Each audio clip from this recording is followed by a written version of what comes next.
This is a video that many people have been waiting for quite a long time. This is a collaboration between myself and Juan Brown, who runs the blancolirio channel.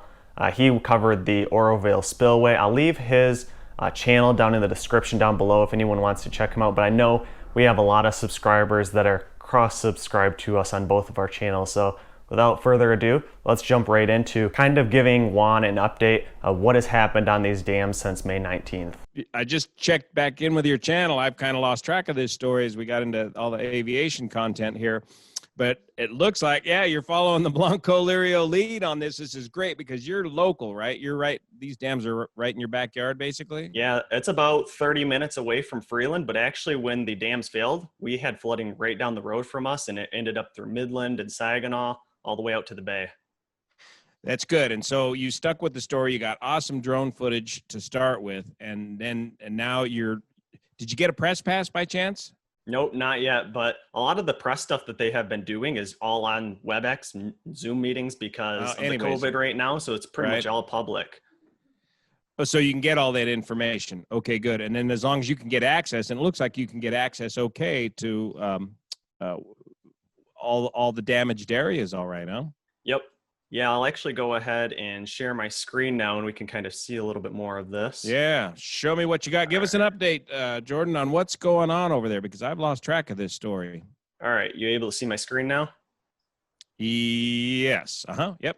All right, so we'll kind of start with the beginning here. Of course, this is where we're at, the USA, up here in Michigan, and we have pretty much 5 dams along the Tittabawassee River. And someone actually told me that Tittabawassee means the river that runs parallel to the bay or the lake, and here's the bay out here. So it is kind of running parallel to that. We can start up here in Secord Lake. Of course, these are all called lakes. We call them lakes in Michigan. A lot of people have said they're really reservoirs, and really they are reservoirs, but we like to call them lake for some reason. And of course, here's Secord Dam up here. This one didn't see too much destruction, but of course we do have hydroelectric power going on here. And then we can go downriver to the next lake. And I actually looked up some stats of these so we can look at the acres. Secord Lake is 815 acres. Smallwood Lake down here is 232 acres. Edenville is 19,080. And Sanford is 14,999 acres. So you can kind of see the difference. And when was it that all the troubles began, and what was the cause? It was a heavy rain event. And when was this again? Yeah, so May 19th, it was kind of the week prior. We seen heavy rains that entire week. There's a lot of politics involved with why these dams failed. I'm not dealing with any of the politics because in that lies a lot of bias to the story. So I do post just the facts on my channel. Okay. Some people are saying that the lake levels were maintained too high, and that was because levels that FERC put in place because of the residents along Edenville. There's a lot of stories out there. Yeah, well, there's a big story behind that story as to the maintenance of these dams and why they were at the levels that they were at, or what they were intending to do with these dams before they failed. Yes. Yeah, and they were pretty high, above where they should have been for the wintertime levels. So that's probably a main factor of why they did fail. Of course, we got Smallwood Dam down here. This one, of course, does have hydroelectric as well. And then we can go down a little bit further. And we have Wixom Lake, which is the Edenville Dam here. And this also has another dam over here on this side. This is the Tobacco River portion. And this river runs all the way up to Beaverton. They actually have a dam up here as well, but that's actually owned by the county. So this one's maintained pretty well. All these 5 dams that we're talking about are owned by Boyce Hydro, Lee Mueller. Edenville Dam does have a hydroelectric portion to it. Tobacco River Dam, there is no hydroelectric on this. This is just a spillway here. And we'll see this in a lot better detail on my actual drone videos. And Beaverton didn't suffer any damage? Nope. Their spillway up there is maintained pretty well. Of course, because it's owned by the county now, not privately owned. And lastly, we have Sanford Dam down here, and the whole town of Sanford right beneath the dam. So that's kind of a general overview of all these lakes, all 5 of them here, and the Tittabawassee River shed. And downstream from here, we have Midland that experienced a lot of flooding. You always hear a lot about Midland in the news right now, even from our governor. You don't hear her mention Sanford or Edenville much. Of course, Midland, you can see how big a town this is. There's a lot of money here. This is where Dow Chemical is. And then down from here is Freeland, where I live, Saginaw, and then this goes out to the bay here, to Lake Huron. So there was flooding all along this entire river, all the way out to the bay. And there's actually pretty high levels in the bay right now. I'm not sure if that is actually from these lakes being lowered or not. But I've been doing interviews. You've probably seen a couple of them with a lot of the owners of businesses in the area, a guy who had a Fierro museum, as well as PBS is doing a story on the here. Fierro. Yeah, there's a whole raft of floating Fierros in Midland that came from the guy's shop just upstream. Yep. And Pontiac Fieros, the little two-door cars. Yeah, so there's a lot of interest in that story, and I did an interview with him. Of course, he did end up shutting the museum down and getting rid of the cars, which is unfortunate, but he has an interesting story. PBS is doing a story on here, and they're using some of my footage, so that's going to be coming out real soon. And then, of course, we have the steam shovel that was found up here in Edenville. That is a very interesting story as well. I just saw that on your channel, so if you want to find a story on that, go to Jordan's channel. What is it? The son of a family had this rights to the steam shovel, and it somehow ended up submerged in the lake, and then it was so the lake was drained. They found it. So yeah, I want to show some of that. I got a couple videos opened up here that we can talk about, and that's kind of one of them. But first off, I want to kind of show this video of this is actually what happened when the dam failed here. And we can see here, there's a little bit of water coming through here, and I'll let this play through and we can see the liquefaction that happened. There it goes. Yeah, is that slow-mo right there? No, this is actually real time. Wow. So someone was shooting this, and you can see there's. So it wasn't so much a failure of water overtopping an earthen dam as it was a completely soaked earthen dam that failed due to liquefaction. Yes, correct. Yep, this did not go over the top of this emergency spillway. It was just complete failure of the earthen portion of the dam. And looking beyond the failure point, I see water spilling over what would be the emergency spillway. This would be the Edenville Dam. I think just their regular spillways. Regular spillway. Anything went over the emergency spillway. It was just complete failure of this embankment. Wow. Gotcha. Okay. And then, of course, this is another kind of video, drone video of Edenville here. And we can see this is Tobacco River Dam over here on the side. So just the spillway there that it was going over. And this is kind of the causeway bridge that is M30. This got completely washed away here.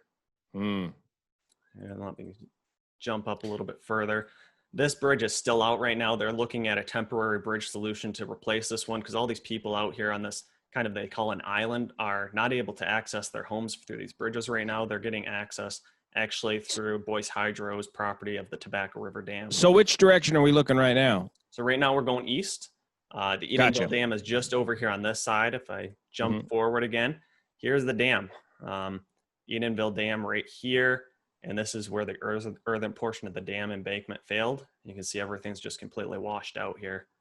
Now, was that intended to be part of an emergency spillway design, that part that washed out? Yes, I think you're correct here that this was the emergency spillway here, but of course it's just all earthen. So it didn't even have a chance to go over the top of it though. But if it did go over the top, it would have pretty much did the same thing here. There was no concrete associated with the spillway. Do you have any history on these emergency spillways? Had they ever been used in the past? No, these have not been. And actually we see this one has not really had any repairs done since it was built. The one down in Sanford, we see the concrete spillway. That one actually has had a few more upgrades to it, as well as we see this in Secord and Smallwood Lake, some repairs and upgrades to the earthen embankment were made there. And of course, out here on the side, this is the steam shovel over here on the side. Oh, wow. So this is kind of a first view of the steam shovel emerging from underneath the water. And this was probably about 20 to 30 feet underwater here. Did the family know that was the location of the steam shovel, or was it a revelation that they found it there? So in the interview, he did say that they would ride the boat out there, and I don't know if it was the uncle or the grandpa used to send him down and try diving for it and say, well, go get the whistle off the steam shovel and bring it back up. They never found it though. They said that they thought they hooked the shovel one time, the rope that goes down to the shovel, but they were never really sure. You see the water is kind of mucky. These lakes were never very crystal clear to see through to them. So that may have been a reason why. And so So they were never sure that they knew exactly where it was, but now they know where it is. Wow. Yep. Now they're getting it out, restoring it. Wow. And I'm going to jump down to Sanford. So this was right Okay. after it spilled over again. Yeah, this is interesting. Look at this again. So this was all park. These are all baseball fields here, park here. Yeah. The dam, of course, is right back here. Mm-hmm. And this is the emergency spillway, the concrete structures. So what happened here is the water started going over the top over here on this side. And I'm pretty sure what happened is the water started undermining the earthen portion underneath the concrete spillway. So these slowly kept falling down further and further into the water. And it actually ended up going over on this side as well, overtopping it. So there was no concrete down here on this side, and the earth just completely washed away. Okay. And if some of your video footage here shows a massive pileup of debris against the normal spillway here at the powerhouse, doesn't it? Yeah, so right over here on this side, and I'll actually spin around. So there's your problem right there is the dams fail upstream, release all this debris. It clogs up the main spillway here. The water continues to rise, and then it overwhelms the emergency spillway. So this debris was really the cause of the failure over there to the right. Yeah, correct. All this came down from upstream, like you said. There was actually boats that were floating off because of all the flooding, and we see a few pontoons here. There's a Sea-Doo Spark that this eventually went missing a few weeks later. No one really knows what happened, if it went down underneath the water.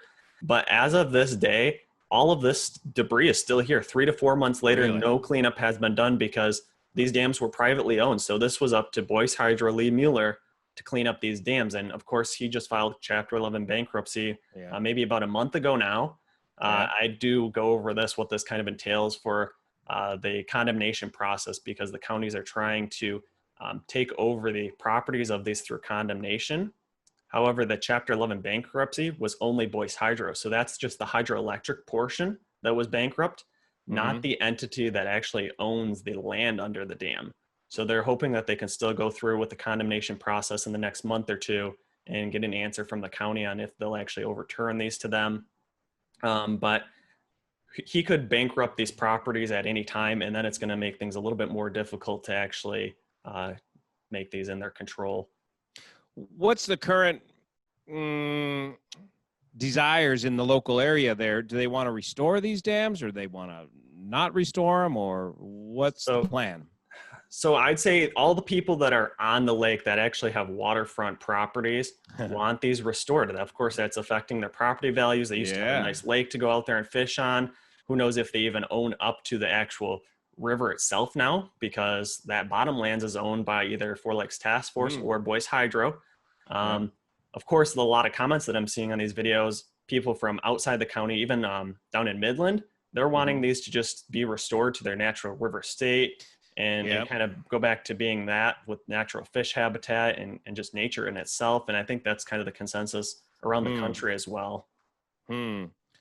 Yeah, there's a lot of anti-dam sentiment, unfortunately, and that's, well, it's caused some power problems here in California.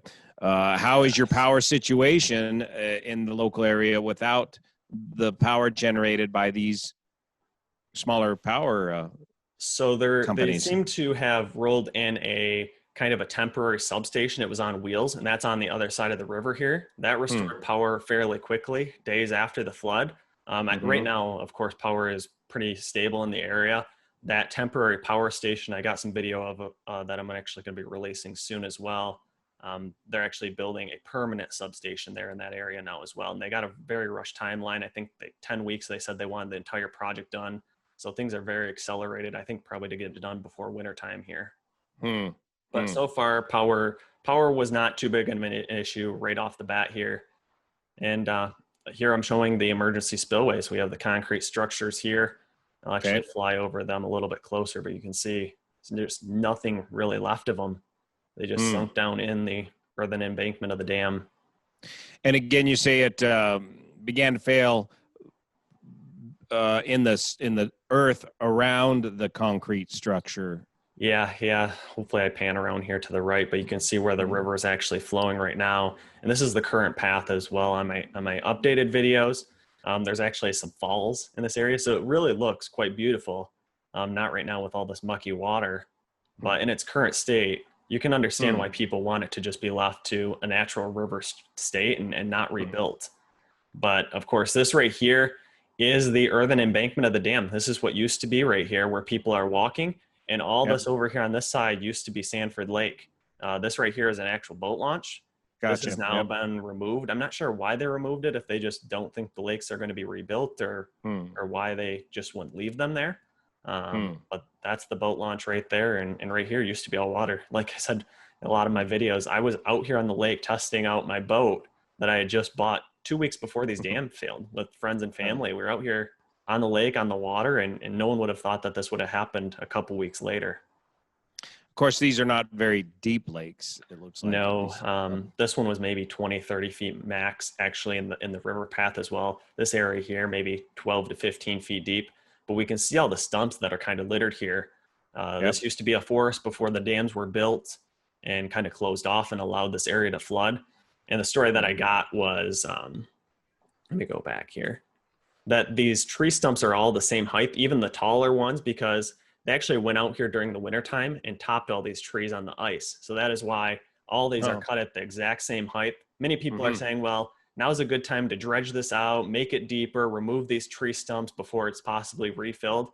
Of course, the Four Lakes Task Force is kind of in charge of this and kind of wanting to get the dams through condemnation, are saying, do not remove any of these stumps, because if this is refilled, this is fish habitat. Yeah, that's true. Yeah. Otherwise, the lakes will be kind of barren down here in the bottom. And the last video here of kind of with the flooding, this used to be an entire village here. This was the village of Sanford. These are all houses where foundations were. I actually did an interview with a guy that lived in this house over here in the left corner, David Randall. And this is his car sitting right over here, this little yellow car. House is just completely gone. This entire community here is just pretty much gone. A lot of these houses were demolished after the fact as well. And then we can go up a little bit further and see kind of the main street here. This is the main town of Sanford, and there's a hardware store right here. A lot of the stuff was taken out of that. A lot of businesses are not coming back into Sanford. They're finding other locations down in Midland. This Sanford hardware will be back though. I did a few interviews with a couple people that are actually opening businesses back up, pizza place, a bridal shop. So you have to hear about what they did in preparation for the flooding with the bridal dresses and removing them from their store. And this is the main street that runs through the village of Sanford. This is Saginaw Road. Right down here, we have a news crew. Of course, you're probably familiar with this, that when the water all disappears and there's no hype anymore, the mainstream media stops following the story, and they're long gone. We do have a couple of our local channels covering the story, but my channel is pretty much the only one that people are actually getting updates locally and around the nation for what is happening here in Sanford, Edenville, Secord, and Smallwood. Yeah, you should stick with this story and stick with the rebuild and stick with the, you're going to have to get involved, unfortunately, with the politics at some point, because that's what's going to determine the future of this entire area. Is there any interest by the landowners, or is there any enough economic feasibility for the landowners to consider restoring the lakes as private lakes for their lakefront property? Yes, however, the estimates are so many millions of dollars. It's not really feasible for the owners themselves. And let's actually switch over to some of these videos now that I actually have on my channel here. This one was of Secord Dam. And of course, let's start at the top at Secord and we'll work our way down the river system. This is one of the major repairs that FERC is wanting Boyce to repair. It's kind of this concrete spalling that occurred when they actually filled this with concrete. It didn't set up right down here, down by the water. So this is a major repair. I think Boyce said it's like $30,000 to repair this, and they will let him bring the water levels back up. So there's a kind of a tug of war between two associations here in Secord, and they're kind of jiving for which one is going to raise the most money, and kind of, if they give this $30,000 to Boyce, he will still be able to maintain ownership of these dams, but they might get their lake levels restored sooner, because these right now are at a lower level because FERC is not deeming these safe to the downstream area. Right. And this damage is current, or is this before all this happened? So this is prior damage because it was where concrete did not set up correctly because this was actually under the water level. Yep. And we can see the spillway here. They kind of got it marked out here in orange that they're watching it. But we can actually jump over. I got a lot of close-up videos of my drone. It's great to actually go in close and see the spalling occurring on the concrete, some place that no one would be able to get to previously. Yep. And actually some of the people that are kind of working with the FERC and the Army Corps of Engineers are actually using my videos to evaluate the area and some of these dams because they're not able to kind of do this on their own. Well, and they should have their own. They should have their own drone service, or they should hire you to do that. I mean, it's but with me doing updates every couple weeks, maybe there's not a need. This is actually the other side of the dam. Here's the dam here. This is Secord Lake, and it's at a lower level. It doesn't look too bad here because, of course, we're down by the dam. Upstream from here, the levels are a lot lower, and people aren't really able to use this lake anymore. This is current views? Yes, yep. So that was kind of previously all the flooding that occurred. Now this is going to be current new updates and maybe some old ones mixed in here too, but I'll kind of share that.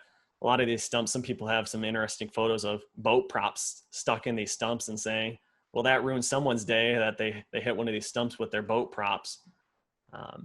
But that's also the fish habitat, so there's exactly. I always try to capture a lot of the wildlife with my camera. Kind of interesting to see all this sort of ducks and stuff coming back to the area now. Even a lot of the fish downstream here. A lot of bass are down here in the downstream portion and some perch.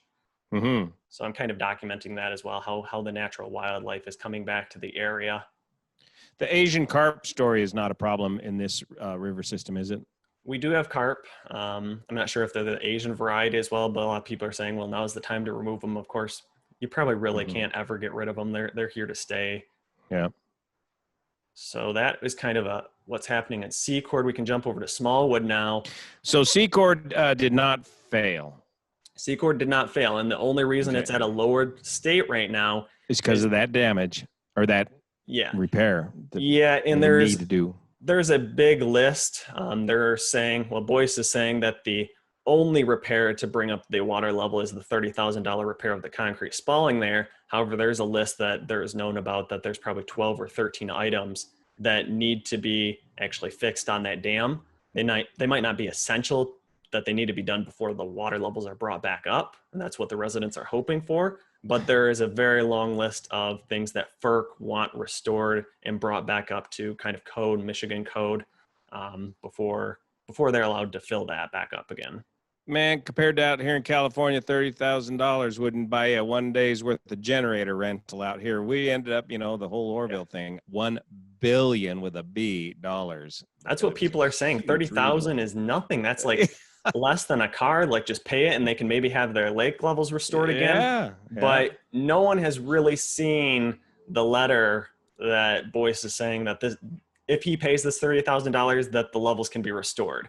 FERC and a lot of the government agencies are kind of losing patience with Boyce, and he's supposed to be doing inspections on these dams 3 months ago, and he keeps missing timelines and deadlines for doing these inspections. He says he doesn't have the money to do it. He asked for an extension on times. He's got to go through the bankruptcy process and probably somebody else get control of these things. Yep. And so that's kind of what's going on right now with that one. Smallwood is actually a little bit smaller. We can see the hydroelectric portion here and the spillways over here on this side. And this is a current view as well. I'll actually jump to what this looked like right before May 19th or on May 19th.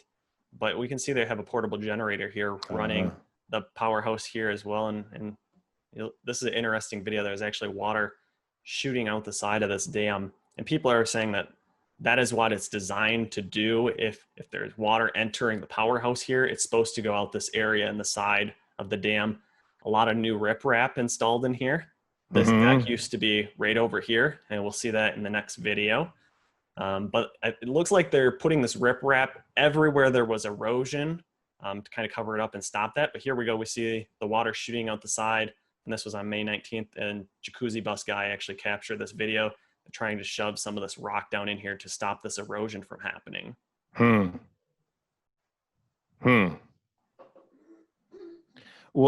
What?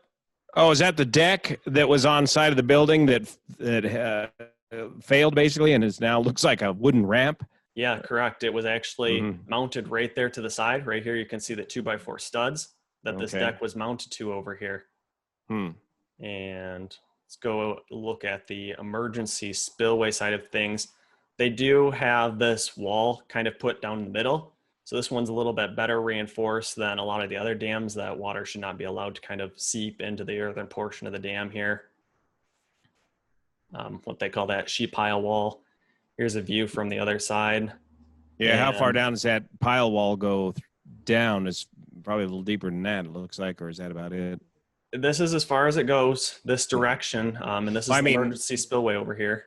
Vertically, how deep does it go below the grade that we can see right there? No one really knows. We can see on this direction how far down it goes. Hopefully it's the entire portion of this to stop water from just going through the earthen embankment and causing a failure like we've seen down in Edenville. But of course we have, let me jump back up here to what the emergency spillway looks like now. So of course a lot of erosion happened, a lot more riprap installed here, and down here is actually the emergency spillway. This was one thing I didn't really understand, why all this riprap is all the way up the side of this kind of sheet pile wall. They don't have riprap down here where the actual emergency spillway is. And this is actually where it was coming over. We'll see in the next video with Jacuzzi Bus Guy as well. It's all down here. So this would be kind of the last area that water would overtop. Yeah, I'm a little bit lost as to where we are in the big picture complex of things, but this would be your emergency spillway right here is what you're saying. Yes, correct. Yep, let's go here. All right, so we can see this is where the water was going over, the emergency spillway here. See. Yep. And here is that sheet pile wall with riprap way back here. So this is kind of the last part that would actually see overtoppling of the earthen embankment. You're going to see it down here first, so you'd think you'd see a lot of that. Now that dry picture we were just looking at, was that dry picture before or after this? That's after. That's kind of the current state. This is back on May 19th again. So the emergency spillway held here. It did its job. Correct. Yep. There was just grass growing on this, and this water going over the top was not really enough to erode it too much. You can see a little bit more erosion happening here, and he actually shows a little bit later a lot of erosion happening down here. We can see that washed away, and a lot of the riprap here in this area. But yeah, well, the whole idea of that riprap there is to keep the emergency spillway from eroding the main dam where you got the cutoff wall. Okay. Yep. Yeah, I guess that makes sense. And we can kind of see that in action right here. So that's pretty much what happened with Smallwood. I do have check a lot that out. Go back to that last frame here briefly. Let me reopen close tab. Oh, screw up the whole thing here. Anyways, you could see the head cutting erosion going on. Yeah, go right back to there, right there. Off to the left of the screen, that's head cutting erosion cutting back. Right in here. Yeah, that's a classic thing. That was that's what caused the evacuation at Oroville, was the fear of that head cutting erosion cutting back to a point to where it could eat up a good portion of the emergency spillway structure. Yeah, and I noticed, like, I'm covering some of the other dams here in Michigan as well. Some up in Oscoda, 2 hours north of here. In their actual earthen embankments are just covered in grass as well. Not many of our emergency spillways here are actually concrete. So hopefully these events that happened in May 19th, a lot of these dam failures that happened, will kind of institute some legislation that kind of puts a little bit stricter rules and regulations around what needs to happen here and enforcing of maybe just concrete emergency spillways in general instead of earthen embankments. Yep. Yeah, they got to bring them up to a new standard, a new flood control standard or current flood control standard, and that's going to require a lot of engineering. Yeah, so I'm also posting all the videos, what's been going on with the Four Lakes Task Force and the plans to rebuild these dams. So here we can see another one, new concrete auxiliary spillway. So this is what they're planning on doing here. Yeah. And we'll see a couple more of the estimates for cost on these as well. The new spill gates they want to put in will be Crest gates, so they can't plug up and clog like we've seen with the regular Tainer gates that are on these dams. Good. And then all of these dams themselves are hollow in the inside. So they want to drive some piles down here in the ground and then actually fill these with concrete, increase the grade a little bit because the grade is not up to standard right now as well. But they need piles down in here because adding this concrete fill in here is going to increase a lot of weight, and this will actually just start to settle. So these will support the concrete going on up in here. Good. So that's some of the plans moving forward with the Smallwood Dam. Who's coming up with the plans? So they're consulting. It's GI. I think. GI. Well, I mean, who's not necessarily the plans themselves, but who's the controlling authority now? Who's going to be the agency that gets all this work done? So that would be the Four Lakes Task Force is the one that's running these meetings and kind of doing a lot of the investing in these plans that are going forward as well. However, if they get these dams through condemnation, they're saying that these dams will be turned over to the county to be ran by the county. The Four Lakes Task Force is not going to maintain ownership of these. And they still got to decide whether they're even going to return them to a dammed reservoir status or not. Yep, that's true. That's kind of the main thing is right now are they going to get funding to be able to rebuild these dams in the first place? If they aren't able to get funding, then the dams will just probably not be rebuilt. Then that's kind of a fact. Some people were saying that I actually have a bias in my videos because I'm saying that the dams will be rebuilt. And that's what's going to happen right now. These dams will be rebuilt. That is a fact as long as funding is secured. If that is not, if we don't have funding, if the money doesn't come through, then the dams will not be rebuilt. Was the hydropower working before May when this failed? Some of the dams, I believe Secord and Smallwood had hydroelectric portion going. And also I think Edenville and Sanford, I'll have to check this, but I think FERC actually revoked their permits to produce hydroelectric power from those facilities until they actually brought them back up to code and made some of these improvements. If they go to rebuild these dams, are they going to include the hydroelectric power part? The answer is no. Well? If these dams are rebuilt, there will not be hydroelectric power because it increases the amount of money to rebuild these substantially. And right now they're already having trouble coming up with the amount of funds to rebuild them in the first place. It will be just even that much more. And I think they said Sanford Dam is the biggest hydroelectric dam on this river system. They said Sanford Dam is equivalent to about 2 windmill turbines.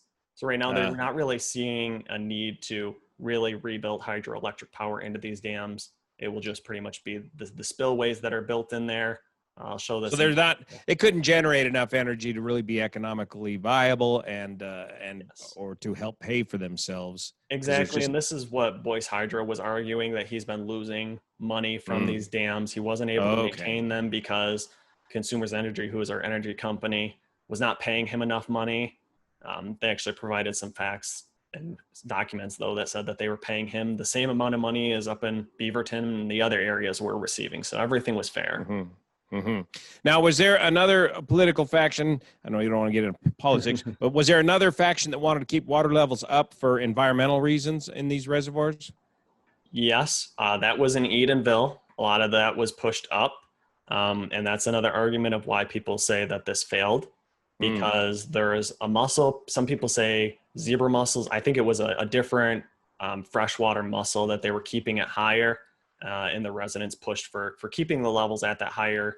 And also FERC and some of the state did as well. They actually got that pushed through to maintain the levels at higher than they were regularly.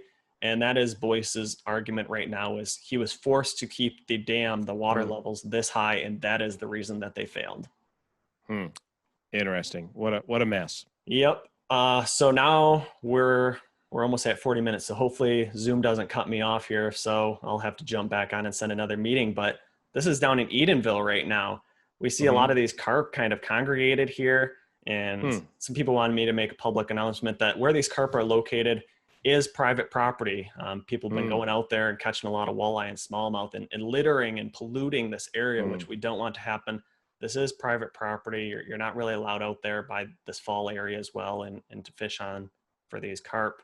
But we can see they're kind of all congregated here just beneath It's Oh yeah, kind of a actually fall real clear area. now. Huh. Yep. And the reason that they're here is because they're getting a lot of oxygen just beneath the falls. Yeah. The water's Yeah. probably also a little bit cooler. You can see the blue heron down here fishing just beneath the Oh falls as yeah. well. Huh. But a lot of this water is murky because the bedrock here is all clay. We don't really have rock necessarily itself, but when the falls are kind of running into this area, it turns up a little bit of this clay and runs downstream. This will be another very interesting part of your story as you follow this through. How quick nature can restore itself in these sort of situations. That's kind of amazing what you got right there. I agree. And like just to see the vegetation growth, um, Yeah. these falls themselves are pretty cool Look to at kind of that. see how these move and erode this different area. Edenville Dam is right here, just in the background. Mm-hmm. And this is where the earthen embankment was running right across here. A lot of people are saying it's kind of miraculous that the power lines didn't actually wash away there in that area as well. But yeah, this is where the dam used to be. Wow. Yep. I think that's All gone. everything that I kind of wanted to show in this video. And this is kind of the same meeting, but they do show a little bit different things about the auxiliary spillways here. So this is the type of Interesting. auxiliary spillway that they want to use, this Labyrinth spillway. It's kind of an interesting design and new concept. Well, you'll have to study that engineering and give us a whole video breakdown on how that Labyrinth spillway is designed to work. Because I've never seen that design before. That's a fascinating piece of engineering right there. Yeah, you can kind of see how much surface area this actually adds to just a regular emergency spillway that the water can go over all this direction. Huh. And Wow. then, of course, the dam's kind of the same sort of stuff that they wanted to do on the Smallwood Dam, increase slope. And red here is new riprap that they want to add. Mm-hmm. Of course, this one does not have the sheet pile in it. So they want to drive down a new sheet pile all the way down to the clay bedrock. Okay. And then they want to add plumbing in here, some tubing to be able to drain that water away from the earthen embankment and deposit it downstream here so we don't get water in this berm and have a failure like we've seen already in Edenville a second time. This is, of course, by GEI Consulting. Mm-hmm. And they are saying that they're building these dams, these diagrams are to withstand a half PMF or possible maximum flood potential. If they have to increase that up to the full potential for the flood, it will increase the amount of money that's being spent on these quite a bit. And also kind of the, let me go back and actually get some of the numbers. I think they have them up here at the that's the first thing they're going to have to figure out, or what are the requirements? To what flood protection level are we going to design this thing to? And and they're saying always changing. They want these to last 75 plus years. Of course, right now they've lasted almost 100 years. So people are saying, well, if we reduce the number of years that we want this to withhold, does it decrease the cost? And of course, yes, it will, but that also makes it harder to actually secure funding for this. People don't want to fund a dam that you're only planning to land loss like 30 years or so. So 75 years is kind of the number that they, and here we go. We see $208 million just for Edenville. And this has a confidence of negative 30 to plus 50% on this number. So it can go quite a ways either way, and they won't really know more exact numbers till they actually get the lands, can go in and do inspection, because right now it's hard to even get on these properties to do inspections because they're owned by Boyce Hydro. It's private property. Now, what's that confidence level? Confidence in what? That they can get it done at that price, or? Yes, correct. Okay. So this number could come in 30% lower than 208 million, or it could go up to $416 million at the maximum. So there's quite a leeway in this number yet. You better plan on the higher number. It seems to always go that way. Yeah, seems like it, especially nowadays. And here's kind of what you were talking about, the steam shovel. This is a very interesting story that this guy, he actually works for Michigan Caterpillar. So you couldn't find a better person to actually take ownership and want to rebuild this. He has kind of his own metal shop in his garage that he's going to need to actually remanufacture a lot of these parts. Sure. This was, of course, all handmade from back in the day. And we can I saw he had an operational version. Is amazing. There it is. Look at that. Here it is. Wow. So this one's down in out in Pennsylvania. There's only 3 of these in the entire world. So when he gets this rebuilt and restored, it'll be 1 of 3 that's in working condition. So this is 2 of 3. This one's out in Pennsylvania, I believe. And this guy actually wanted to take ownership of the one that they found in the bottom of Wixom Lake. And he said no, that he doesn't want him to take ownership of it because it's kind of meant to be in the community now. So they're going to be rebuilding the steam shovel right in Midland. And I'm going to be following this entire restoration, kind of making a mini series on my channel as well, and following the rebuilding of the steam shovel. Excellent. Excellent. See a lot of vegetation here behind him too. This used to be the entire lake bottom here, and it's getting green. It's already greening up. Wow. Wetlands. Well, you unearthed a great story there as they unearthed the mystery of the missing steam shovel. Yeah, it is a great story to actually listen to the entire thing of the grandkids looking for it and how they take ownership of it now and his plan forward for the rebuild. And we can kind of go up to the Tobacco River Dam, which is fairly close to this one, still on Wixom Lake, but on the Tobacco River side. And this is the dam that doesn't have hydroelectric.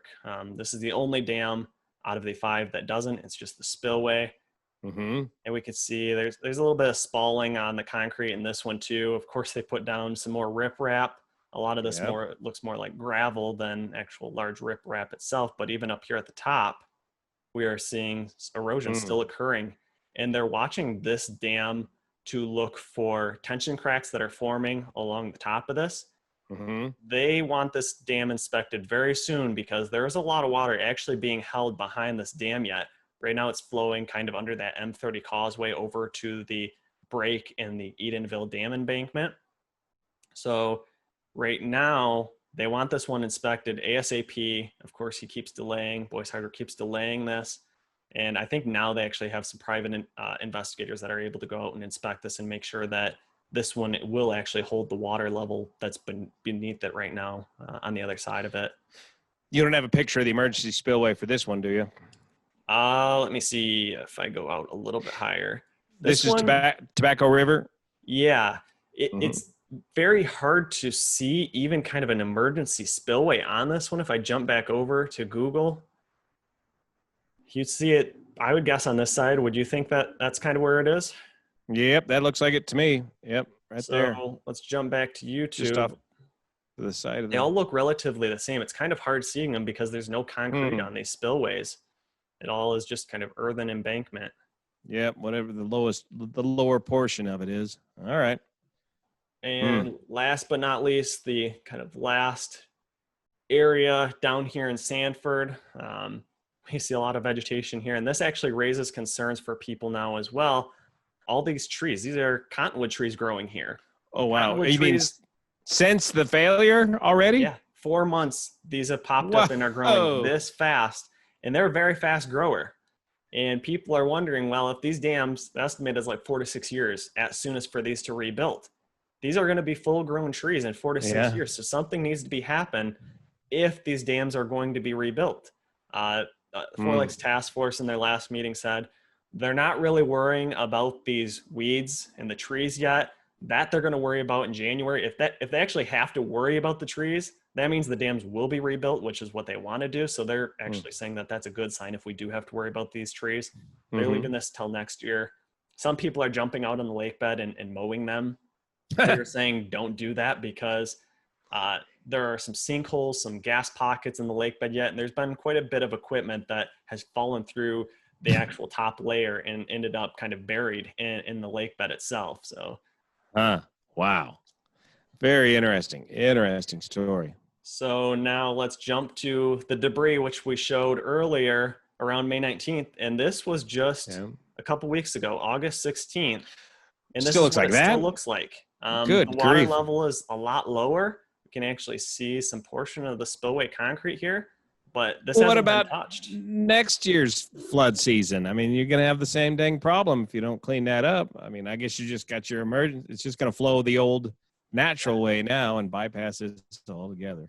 Yeah, so good news is this should be cleaned up next week. They're starting on this next week. Fisher Contracting, who has been doing a lot of the repairs, they actually repaired the US 10 bridge, which runs over Sanford Lake. It's a main highway connecting east to west of Michigan. They've been doing really great work, very fast, and they're actually coming in under budget and returning some money back to the state of Michigan, which you never hear about. So that's great. They actually are going to be starting the cleanup on this, and I'll be covering and kind of filming some of this that they're going to float a barge out here and start picking some of this with an excavator and getting it out of here. We'll have to figure out what they're doing with all this debris, if they're going to dump it somewhere for people to try to come reclaim their property, or if this is just going right to the dump or not. Yeah. Yeah. You've got a lot of mostly just wood stuff you can either chip or burn or what have you. This is kind of interesting. This is a part of the dam that's sitting just below it. And I actually was calling this a turbine. People corrected me. They say this is actually the turbine housing that the turbine would sit in. Right. And Boyce Hydro made an investment of like $3 million in 2014. And this is what I'm guessing he replaced. He probably replaced maybe the turbine in this housing itself, since this one is sitting outside.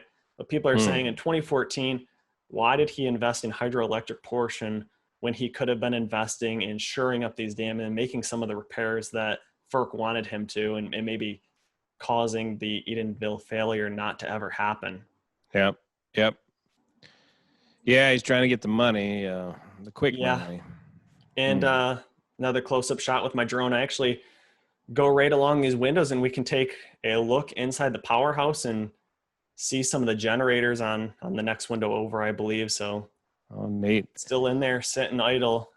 Kind of see what happened to this one. Are they modern generators, or has he got some old antiques in there, I wonder? So right here, can you see the green portion right here? This is all I can make of it. They look pretty old to me. I'm not sure if you got a different opinion on that. Yeah, they look like regular modern stuff. They're not old Pelton wheel, real antiques from 100 or 150 years ago. It doesn't look like, but hard to tell from this angle. Maybe that's what he repaired in 2014 and upgraded. I'm not sure. Maybe. Yeah. Probably never know. But that's kind of the inside of the powerhouse.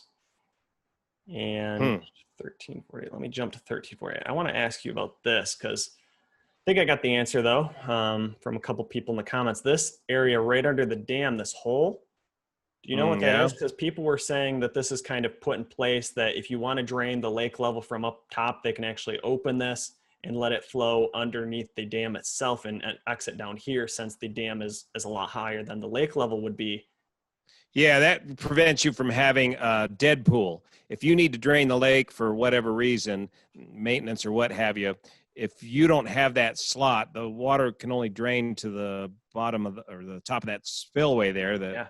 And you got that big dead pool from there to the bottom of the lake. So this slot would allow you to drain the water all the way down to the bottom of the lake. That's interesting. And people are saying, well, why is this not open to let that lake level go down lower and maybe make the debris cleanup on the other side easier? Yeah.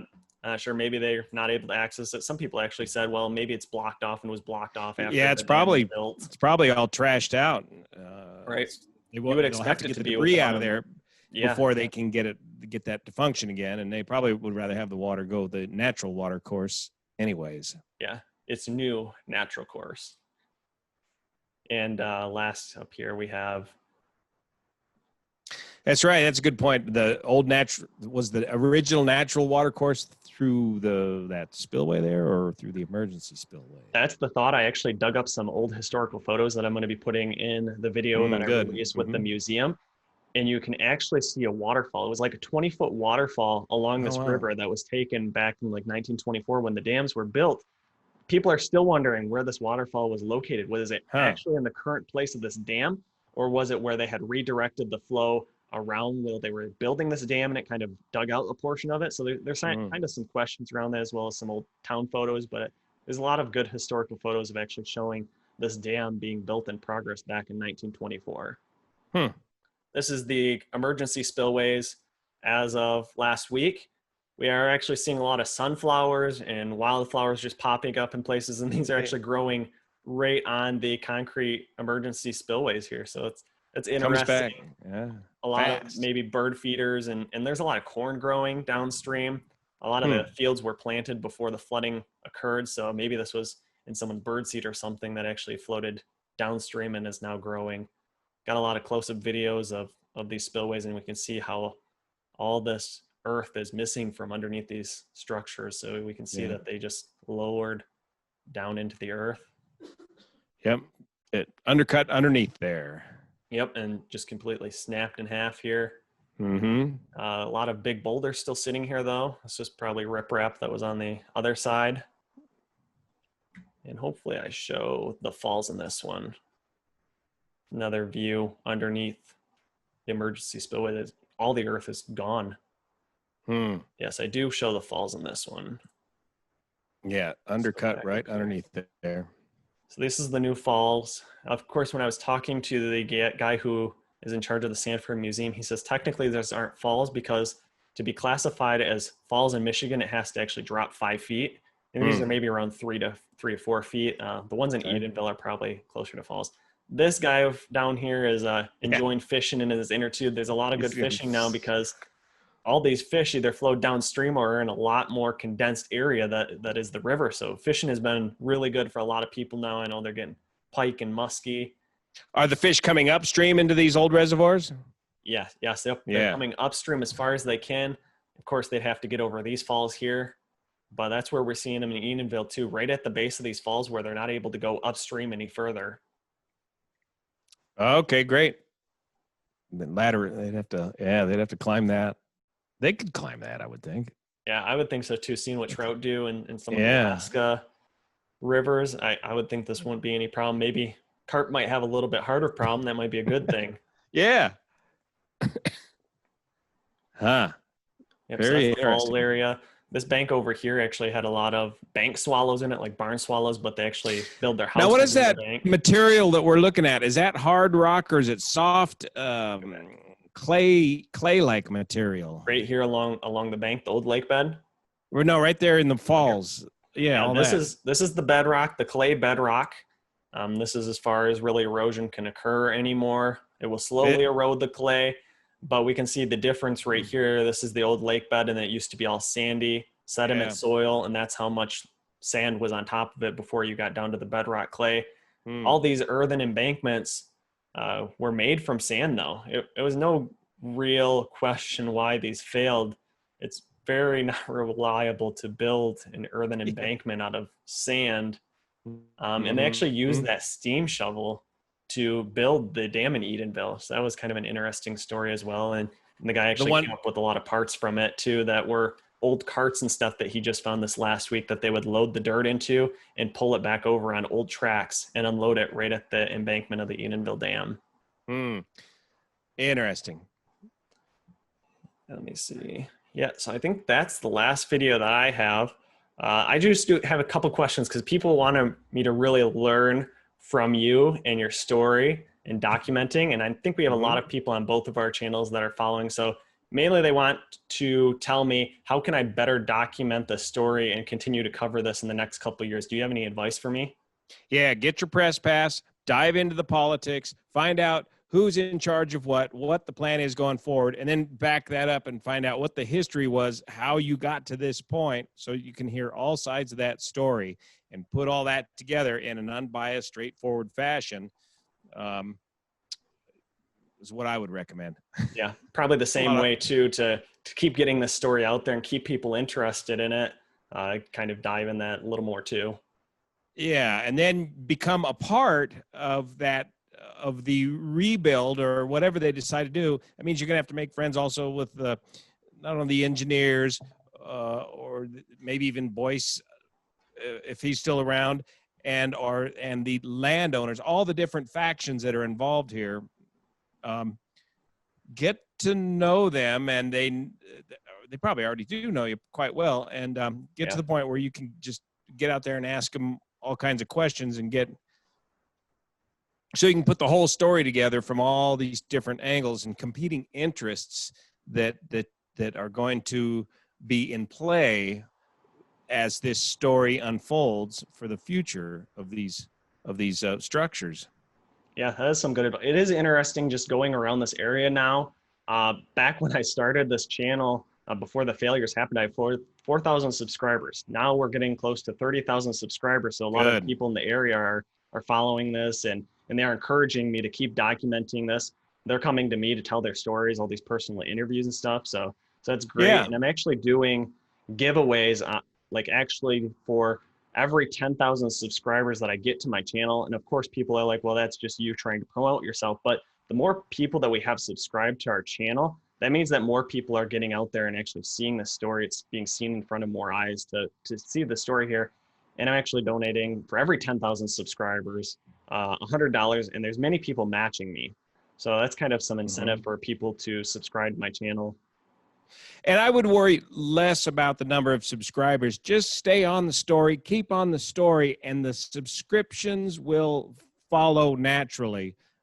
Okay.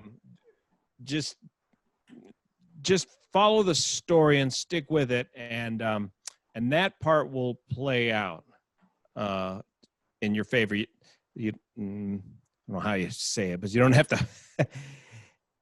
You don't have to push it too hard. You got Patreon going on, right? Yep. I just set up Patreon. Yeah. I just make a mention of Patreon